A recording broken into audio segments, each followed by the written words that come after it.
Okay, well, thanks for attending tonight. I guess these the post-COVID era of talking to small groups becomes big groups when you get to share it worldwide, huh? So I'm happy to talk to you about this site. It's been probably the most interesting site I've ever been a part of finding and dealing with. We call it the Wishbone Site.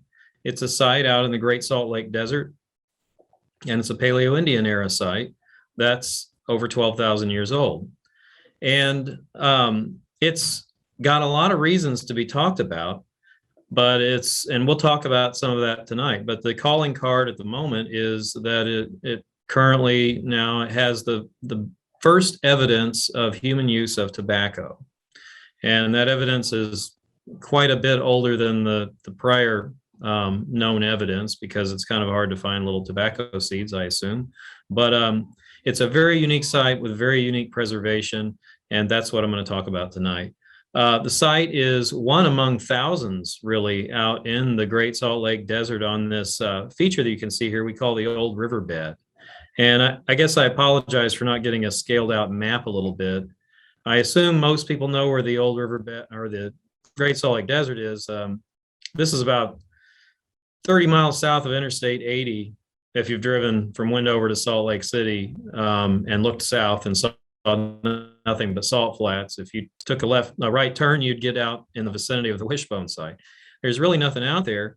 The Old Riverbed Delta is an extensive distributary wetland. It was a marsh at the end of the Pleistocene and into the Holocene, and it was there because Lake Bonneville had retreated, and all this water was pushing out onto the flats. So at the time that it was present, it would have been the biggest wetland in the Great Basin. It would have been a serious draw to anybody, and it flowed for some 4,000 years, and people used it the entire time. What you see there drawn, these channels, those are real channels, real kind of fossil channels of the Old Riverbed drawn from aerial imagery and ground truth on the ground. So we know that people were on these things. And I've been working out there for some 20 years with the Air Force. This is on military land.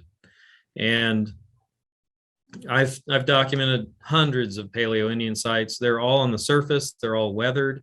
The wind's been blowing across that area for, at least 9,000 years and peeling away the sediment. And this site here is a date of 12,300 years old. And that's some of the oldest archaeology that we can find out there. And because it's so old, it's only now being eroded out of the ground. That old marsh just deposited sediment on top of everything, but over time it's been eroded, wind blown away. So we still have something left. We were lucky, we intersected with it. And it is the oldest open air hearth in the Great Basin. And I say open air because there are some earlier dated hearths in caves and rock shelters where Great Basin archaeologists have been finding preserved remains for many years. But it's important to have open air sites because they kind of show you a little bit more about how people were really living. I mean, we know the archaeology spread all over the Great Basin. Caves and rock shelters aren't exactly representative of most daily life as it was lived. And that's why we want open air sites. And the Wishbone site really fits it to a T. So with that, I'll move on. Let's see if my buttons work. There we go. Just a view of what I'm saying here. Now and then. Okay, so this is my colleague Craig Young walking across the salt flats right now. Imagine this landscape looked a little more like something on the right 12,000 years ago. That picture you see is from Blue Lake, which is south of Wendover, and even it probably doesn't give it justice. You see some salt grass and little islands of dry land around ponds and flowing water, but cattail, bulrush, willow, all those plants that you would associate with a wetland in the Great Basin would have been there, and would have been there by the thousands of square kilometers. So that all dried up and went away, and we're left with this today. So before I get into all this, I'm gonna put some context around the site. what we've been seeing in this area, I told you I've been working out there for 20 years. Well, I've never seen the really old stuff. But we hit an area about 7 or 8 years ago that really provided the old stuff. And what you see here are some projectile points we call Haskett. Now, they're spear points. They're large. The one on the right is actually the largest functional projectile point in North America. It comes from about a half a mile away from the Wishbone Site. You see all these other ones were collected from the same general area. This one right here is actually from the Wishbone Site. You'll see it in context in a minute. This one here is just a few hundred meters from the Wishbone Site. It tested positive to elephant antiserum in a blood residue test, protein residue test. So there's compelling evidence, and there's a lot we don't know about these times at the end of the Pleistocene. No doubt you have all heard about Clovis. Clovis is a projectile point type that we know of that dates to, 12,000, almost 12,800 plus years ago. And it was used to hunt mammoths and extinct megafauna that are now gone at about the time they started to go away. Well, Clovis is well known. Haskett, not so much, but it looks like Haskett may overlap with Clovis. Of course, the Wishbone Site isn't as old as Clovis, but it looks like these points came into use about the time, late time for Clovis. So the question is, they're the same size, they're highly skilled, and they're made in a highly skilled manner. And we have this elephant antiserum test, and we have other kind of circumstantial evidence to suggest that this technology was used for much the same thing. But the Great Basin's kind of unyielding preservation record, just we can't seem to get, or we don't have a site that demonstrates it directly. But there are good reasons to think that the Great Basin might have been a refuge for some of these dwindling populations of these important fauna. So that was one question. That what I'm talking about is why we are so interested in this area in the first place. We saw all these things on the ground. We had some evidence that maybe there was some things not eroded out of the ground yet. So we did some survey and ultimately found the Wishbone Site. So right here, this pretty nondescript spot on the landscape, this is the main locus of the Wishbone Site. And if you look at it, you see, we just it's kind of fun out there. You can just draw a circle around your site and then walk around and get GPS on it because it's just so flat. But you see the flags there marking artifacts that we saw. And if you look closely, you see the little scale bar there. That black smudge is the hearth that we're talking about. Excuse me a second.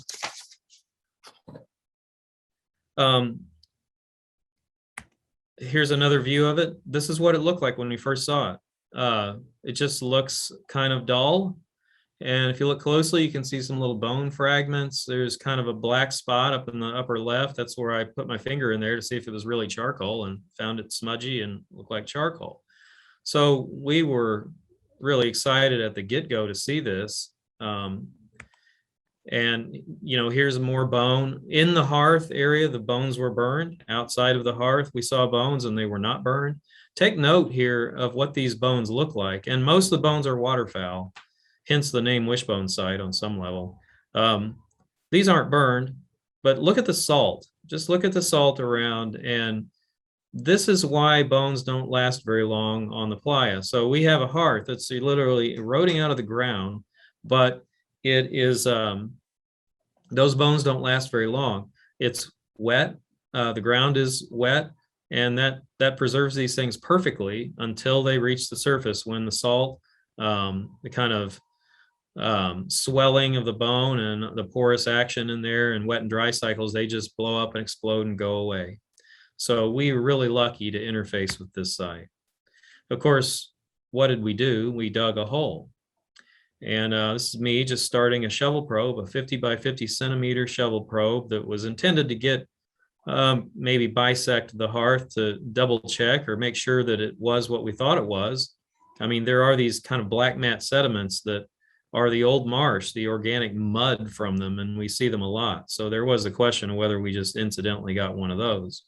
but the artifacts around it suggested it was a hearth. So we dug 50 by 50. If you look here, you'll see what it looked like. Just 4 centimeters below the surface, we have all this staining. And we went ahead and took that charcoal out. We ultimately dug this out, took all that back to our lab, did manual flotation, got every kind of all the material that was in it. And we found willow wood charcoal. There's no willow for miles and miles out here now. It would be about the best firewood anyone could have out there. And willow wood charcoal, we dated 3 pieces. We got these radiocarbon dates, 10,000, about 10,370 plus. And then those calibrate to a calendar, basic calendar age of about 12,300 years ago. It seems like so much to come from so little, but you'll see here in a minute just how well preserved everything is. So just to go through, this is just this little 50 by 50 centimeter hearth. From that, we found the charcoal I just mentioned. We found waterfowl bones, 316 waterfowl bones. They were burned and unburned, and we had a minimum number of individuals of 3 or 4 kind of probably ducks. We found gastroliths, which are basically gizzard stones, which some waterfowl use, just like you expect. They, if their innards are thrown into the hearth, you would find gizzard stones. And these may seem like not obvious things, but you got to remember there are no rocks out in the middle of this area. The rocks either have to come in by humans or by other factors, and these have been seen in other places before. And we confirmed them as gizzard stones. We found a piece of a Haskett point. Now, this doesn't look like much of one. It's broken and battered, but it is one. It's a fragment of one, and it was found on the surface right beside the hearth alongside some other tools. And actually within the hearth itself, 11 flakes were found in there. Finally, the tobacco seeds. Out of this 50 by 50 probe is where we got the tobacco seeds. 3 of them were in the first level, and then we got another one in the second level. And so we were excited pretty quickly about what was going on at this site. So what do you do next when you're an archaeologist? You dig more. So here we are in 2016. We found the site in 2015. We worked with the Air Force, who got money and time on the base to go out there and do more, because it was literally eroding away and needed to be excavated. And this is just us looking at the side. You can kind of see the black smudge over there on the left side of the slide. You see the stain, you see the old hole that we dug the year before, and then the extra staining around it. And yeah, we dug quite a bit. Here is a overlay. It's kind of just a composite figure of the hearth when you put the 2015 probe in there with what we excavated in 2016. And you can see charcoal flecking out the bottom right. You know, that's probably windblown charcoal that came out the side of the hearth. For those of you who aren't colorblind like me, I was told that you can see kind of orange oxidized sediment around the hearth. That's from the heat. So we had a really good situation here. And just back to the subject of preservation, the bones, we had a lot of bones, but a lot of them are fragmented. But you can see here, we're just like a centimeter below the surface. I showed you that bone that was on the surface being destroyed. This bone looks nearly perfect right below the surface, but you get within a couple, just a centimeter, and that's where the wet dry cycles start to take hold. But we have perfect preservation below the ground surface. And what we found was essentially a campfire situation, people dropping food refuse, eating waterfowl all around the hearth and throwing some bones into the hearth. Like I said, they probably processed some ducks and threw some of the inside entrails in. You know, we found the gizzard stones. We also found the little bones in their feet and stuff like that. This is kind of a namesake artifact. It's just a furculum or a wishbone. This is another Haskett point fragment found in the feature fill outside of where the probe was, just outside of it. And it actually refits with the one we found on the surface. So here we have somebody probably breaking it, throwing half in the fire and half just down at their feet. And then we had the big Haskett point that kind of sealed the deal on us knowing our context. And there it is in situ. And so just to summarize, this is the site. I just showed you some of these things. Here's where they are in relation to the hearth. One thing I didn't mention is this little bone, scored bone, item E on your slide. It looks like these have been found at some other early sites, and we think they're related to bead making, whereby you just kind of score the bone and then pop the little disc-shaped pieces off, then put holes in them and use them for beads. But we don't know what kind of bone that is. All told, we found thousands of pieces of waterfowl bone. We found a few bones from large game kinds of animals, like maybe sheep or deer. But it was certainly outnumbered by the ducks. And it looks like there's probably some 20 plus individuals accounted for in the feature. And what it looks like is something that's a multi-night kind of hearth. An overnighter might not have that much stuff with a few people, but we don't know that for sure. But it's certainly a single event, whether it's a few days or one day or whatever. Everything's consistent with a camp, a single camp without revisitation. So I told you it has a lot going for it, the site. Earliest in the Great Basin, associated with Haskett, which people still are trying to find more out about. We don't understand much. And I've been working there for some 20 years trying to figure out what these folks were after. We know they moved a lot. The lithics at the site show people traveling hundreds of kilometers in and out of the area. But the tobacco sort of was the big thing. And that was found in our lab as we processed the material from the probe. And our ethnobotanist, Eric Wolgamuth, he was the one who got hold of me and said, hey, you've got tobacco in your Pleistocene hearth. This is a really big deal. And I said, it is? He said, yeah, this is like a whole different level, forget about all the other stuff for the moment. This is what you need to focus on. And he said, you should be, looking to get this in Science or Nature or something. That's a big deal. So I just did what he said and tried to work at it. And this paper here that you're looking at the cover for is, it just came out a couple months ago. It was passed around online. It was kind of the science news of the day. And that was kind of fun for a while. But it's really, once I really dug in and got into it, there's a lot of really compelling reasons to think about this. People, my job as an archaeologist often centers on, people, food, how far they moved, all this kind of stuff, which looks a little mundane by comparison to thinking about something like people using tobacco, something that you might have suspected, but something that has to be proven. And tobacco is a very small seed of a weed, so it's pretty hard to get to that. And I'll set this up further by just saying, the importance of tobacco to Native American people cannot be understated. The find at the Wishbone Site puts human use of tobacco about 9,000 years earlier than previously demonstrated.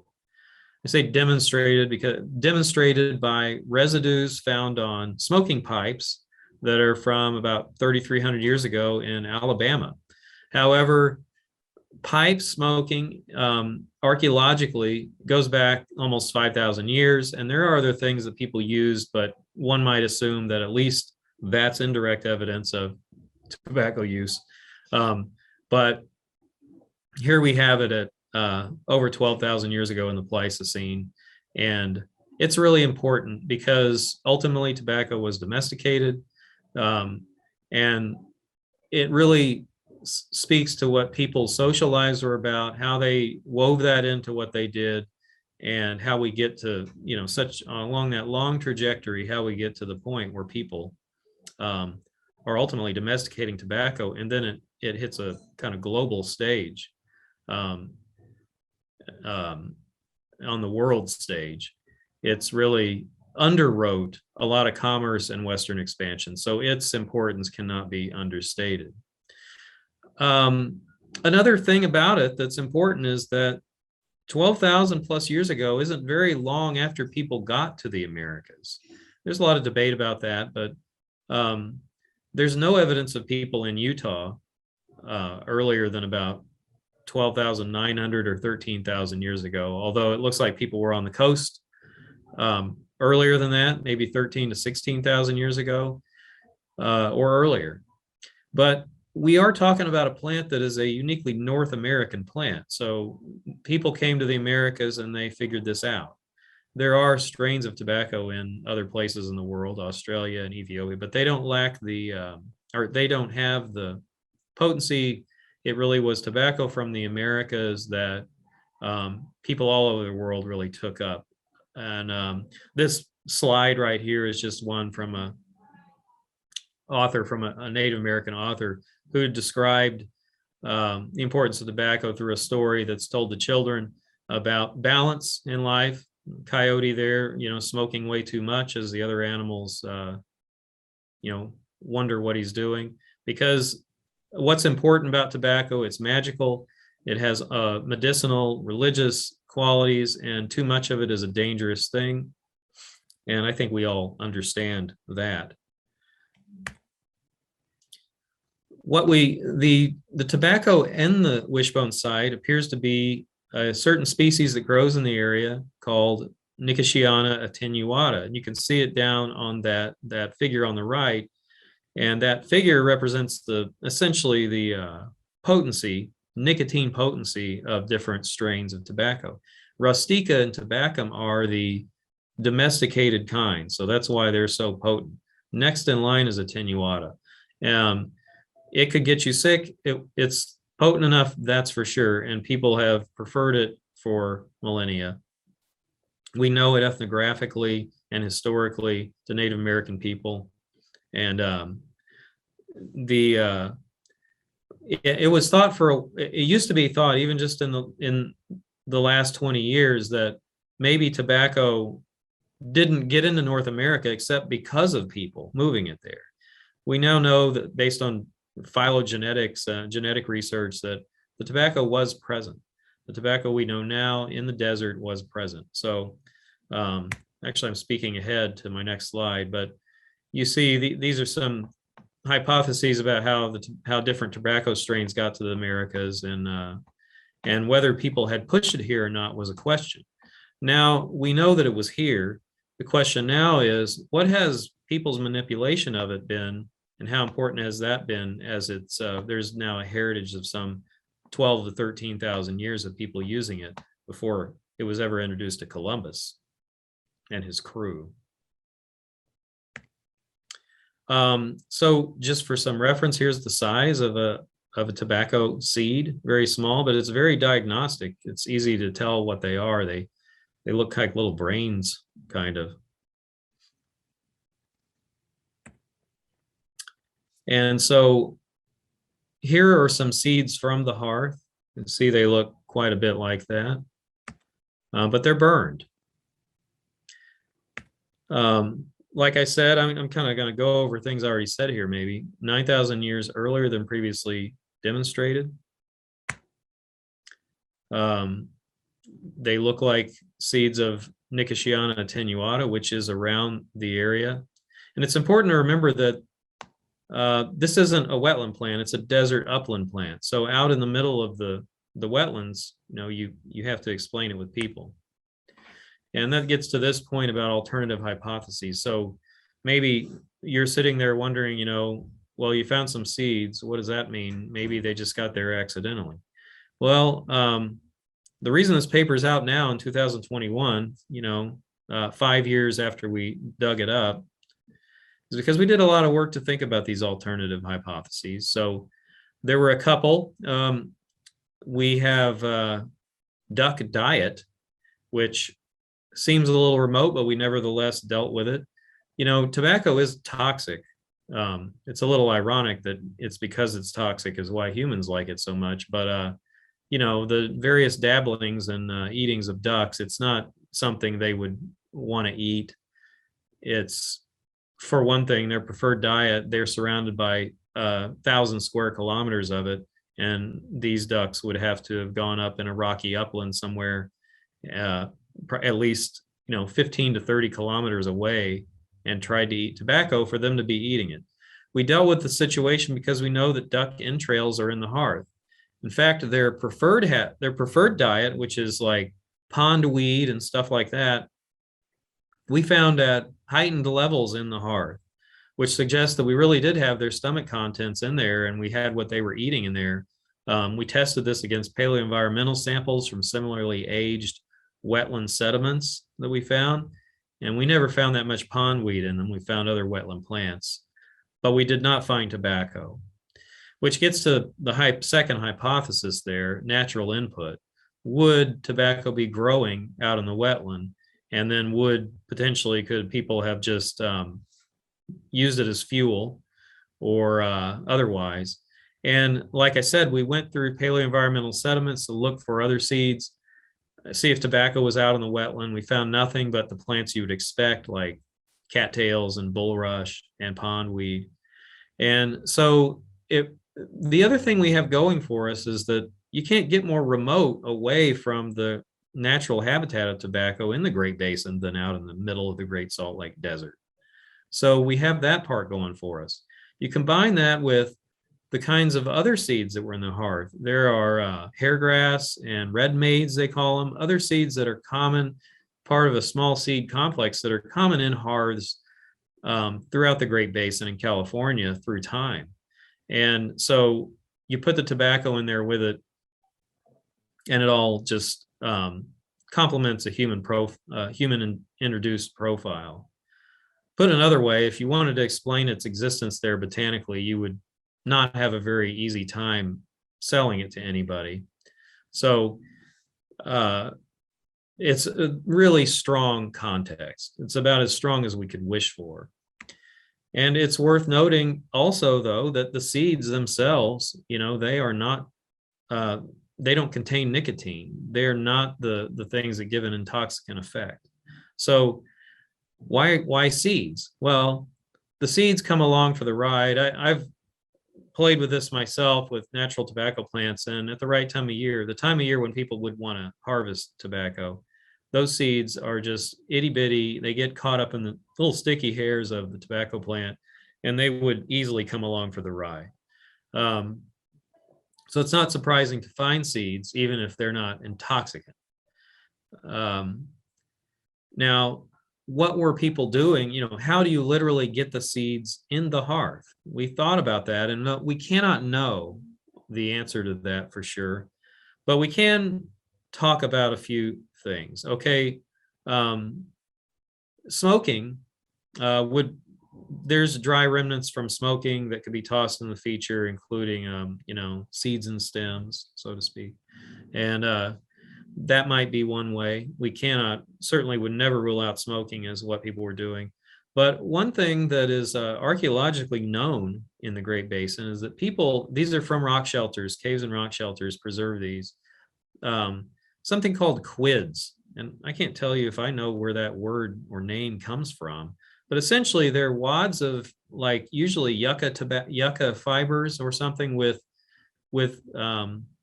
stuff inside them. And that stuff sometimes includes tobacco.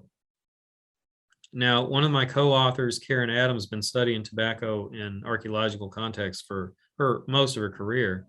And she did an analysis of quids from Antelope Cave, which is just south of the border of Utah in Arizona. With some 30 quids, found 90% of them to contain tobacco. And these are only 1,200 years old, but nevertheless, they're quids. They contain tobacco, they contain tobacco seeds, they contain tobacco flowering parts. So there's a lot in the milieu of people essentially chewing or sucking quids like pouch tobacco in a sense. And quids are found all over the eastern Great Basin. They have even little tooth marks in them sometimes where they've been just sitting in people's mouths before they spit them out. And so that's an interesting possibility that someone would discard quids into the fire, and that may be a route that you can get seeds. But minimally, it shows us that seeds do come along for the ride with people using tobacco for its intoxicant effect. And it's finally worth noting that Danger Cave, and many of you probably heard of Danger Cave, it's right out there in Wendover, just outside the basin where we're working. Danger Cave has 1,900 quids recorded in it. And they are found in almost all the strata spanning the entire Holocene. It would be pretty interesting for some grad student to go examine these quids and see if we have tobacco use in them.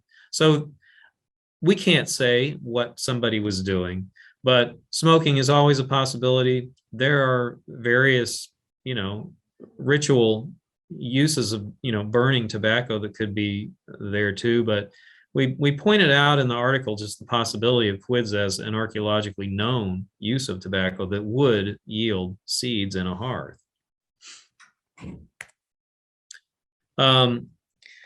That's about all I've got to discuss about it.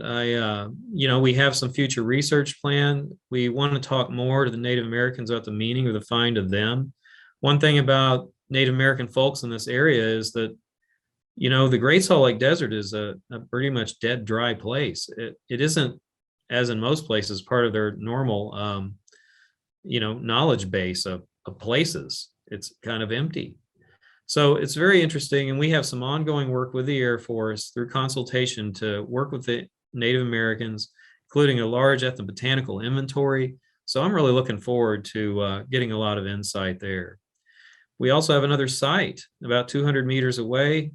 So effectively nearby, we have clipped a feature in it that we dated, and it dates to about the same time. It also had a duck bone sticking out of it. And there's another Haskett assemblage eroding out of this landform that it's in. We're going to dig that this year in the summer. And I don't know what we'll find there, but I'm pretty optimistic we'll find something interesting. We're also doing more thorough geoarchaeological and paleoenvironmental work to really look at the sensitivity for sites buried out there. And if we can find two, there's really some precedent there for potentially quite a bit of information under the surface that is absolutely not present elsewhere in the Great Basin. So that's what we're up to. And of course, I want to acknowledge the Air Force. Janie Hershey and Andy Kitterman have been instrumental in this work. It's a capper on many years of work. So I want to thank them. Now, I feel like I've just been rambling on because I don't see anybody's faces and I don't see any questions. I don't see anything. So I hope you enjoyed it. And that's all I've got. Daron, there is a question on the question answer. Was the tobacco cultivated by the Native Americans in the area, or is it just grew wild? Yeah, we think it grew wild. Now, it is important to know that in the Great Basin, people, or most of the Great Basin, were hunter-gatherer, lived a hunter-gatherer lifestyle all the way until European intrusion. But the one thing they dabbled the most with in terms of cultivation or tending to anything, this is kind of horticulture or sometimes burning or whatever, was tobacco. They would tend to it and all that. But people may have burned and done something like that in the deep past, like what we're talking about. But these Paleo-Indian folks were moving hundreds of kilometers. And we think that they probably grabbed it wild, but it wouldn't have been out by that site. They would have brought it from some upland area in the vicinity. It's probably unlikely they would be doing an intensive cultivation, certainly not like we think of it in the domesticated sense, but yeah. There's another question in the chat. Somebody said, did I hear you say that this site was south of I-80? It looks like on the map it showed northwest of Crater Island. It said northwest of what? Crater Island. No, it's south of I-80. That's not Crater Island. Those are Granite Mountain and Wildcat Mountain out in the southern part of the desert. Okay. Then another question, other than Danger Cave and long ago, what is the neatest site where tobacco has also been found? Nearest site, sorry. Nearest? Misread that. Well, the Antelope Cave stuff I mentioned earlier is one of the best examples I know of. And that's really just because it was examined closely. The quids were examined closely. We don't have tobacco in there. There's a recent paper by a guy, Brooke R. Cush out of Utah in Idaho, and they have tobacco that's eastern Idaho, just in the southern Rockies kind of area, that they have some tobacco in a hearth in a cave that's 1,700 years old, which is pretty old for the findings that usually get found with tobacco. Okay, so the next question, can you talk more about sourcing lithics and what this means about land use at Wishbone? Yeah, I'm happy to. I love talking about that. Of course, we source the lithics using X-ray fluorescence sourcing. There's a chemical signature to the known obsidian sources, and we know all those sources in the Eastern Great Basin. We know that at the Wishbone Site, the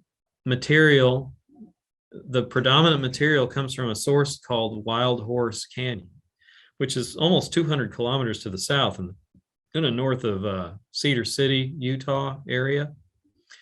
But so these folks came from the south. Now, the site that I say I'm going to dig this year, called the Hello Site, is just 200 meters away, has another hearth and more Haskett stuff. And we've done the sourcing on the lithics that have come out of there. And those things are coming from all the way up almost to Yellowstone, source called Bear Gulch, and they're all northern. So it's pretty intriguing, and those are very distant. And you get much later in time, even Paleo-Indian material that's just 10,000 years old, those distances are not covered. So we've got between all that's some 650 kilometers of distance. And you got people coming. We don't know what they were doing. Were they showing up meeting in the big wetland at certain times? Or were these part of their really long route? We don't know. But the whole Haskett assemblage, we have Haskett out there. We have some 50 to 100 of them. And we've done the sourcing on them, and they all show the same thing.